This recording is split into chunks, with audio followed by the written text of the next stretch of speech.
శ్రీమాత్రే నమః. జై హిందూ ప్రేక్షకులకి అందరికీ కూడా అమ్మవారి ఆశీస్సులు పరిపూర్ణంగా ఉండాలి.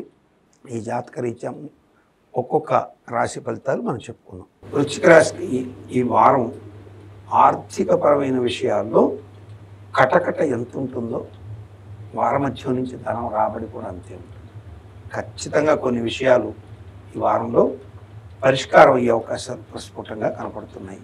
ఎందుకంటే అష్టమంలో సూర్య గురువులతో పాటు శుక్రుడు వచ్చి ఆయుర్భాగ్యాలు ఎలా వస్తాయో ఆ శుక్రుడు సూర్యుడితో కలిసిన గురువు దృష్టి ధనం మీద ఎప్పుడైతే పడిందో వ్యయాధిపతితో కలిసినవాడు లాభాధిపతి రాజ్యాధిపతితో కలిసినవాడు అవటం చేత ఆకస్మికంగా ధనాదాయం వృద్ధి కలిగిస్తారు. ఊహించిన విధాల్లో సడన్గా డబ్బులు వచ్చే అవకాశాలు మీరు మీ యొక్క ఊహకు అందకుండా ధనం వచ్చే అవకాశాలు ఖచ్చితంగా ఉంటాయి. వృశ్చిక రాశి వారికి వారం ఆకస్మిక ధనాదాయ మార్గాల ద్వారా వృద్ధి పొందే అవకాశాలు ఖచ్చితంగా ఉంటాయి. మీకు అపరిష్కృతంగా ఉన్న సమస్యల పరిష్కార మార్గాలు కూడా తగ్గుతాయి.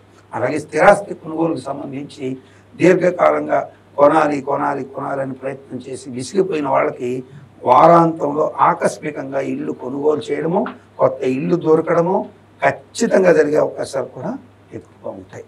అట్లాగే పిల్లల పరంగా అనవసరమైనటువంటి కాన్ఫ్లిక్ట్స్ ఎదుర్కొంటున్నటువంటి వాళ్ళు, పిల్లలతో సంబంధాలు చెడిపోయిన వాళ్ళు, అట్లాగే పిల్లల భవిష్యత్తు గురించి అభద్రతాభావం ఉన్న వాళ్ళకు కూడా ఈ వారు నీచభంగ రాజయోగం వల్ల వారి భవిష్యత్తుకు సంబంధించి కూడా ఒక నమ్మకం, అభద్రత తొలగడం, వారి భవిష్యత్తు గురించి కొంచెం ఆనందంగా ఉండే పరిస్థితులు ఖచ్చితంగా ఏర్పడతాయి వృశ్చిక రాశి వారికి.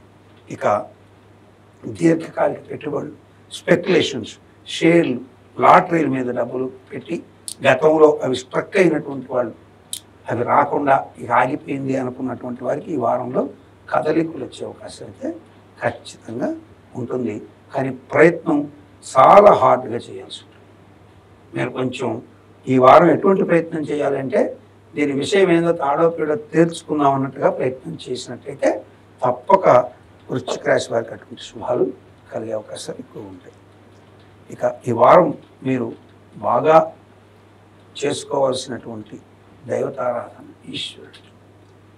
ఎందుకు అంటే వార ప్రారంభంలో చంద్రుడు సింహరాశి వారాంతంలో నీచబడుతున్నాడు కాబట్టి మీ యొక్క మనోబలం లాస్ట్ అంటే వీక్ ఎండ్కి వచ్చేటప్పటికే మానసికంగా కొంత వేదన, భీతి, అభద్రతాభావాలు వెంటాడుతుంటాయి.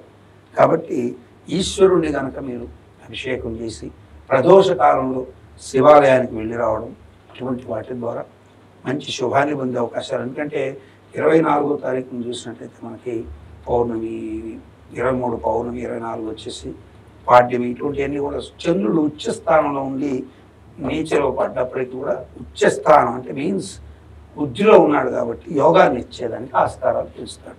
కాబట్టి నీచ చంద్రుడైనంత మాత్రాన బాధపడాల్సిన అవసరం ఉండదు. మానసిక భీతికి కూడా ఖచ్చితమైనటువంటి సొల్యూషన్ చూపిస్తాడు. కాబట్టి ఈశ్వర ఆరాధన ప్రదోష కాలంలో శివాలయ దర్శనం మంచి శుభాన్ని కలిగిస్తుందని గ్రహించాలి. ఇందులో ఉన్న శుభాలే మీకు కలగాలని మనస్ఫూర్తిగా సర్వేశ్వరుని వేడుకుంటూ నమస్కారం.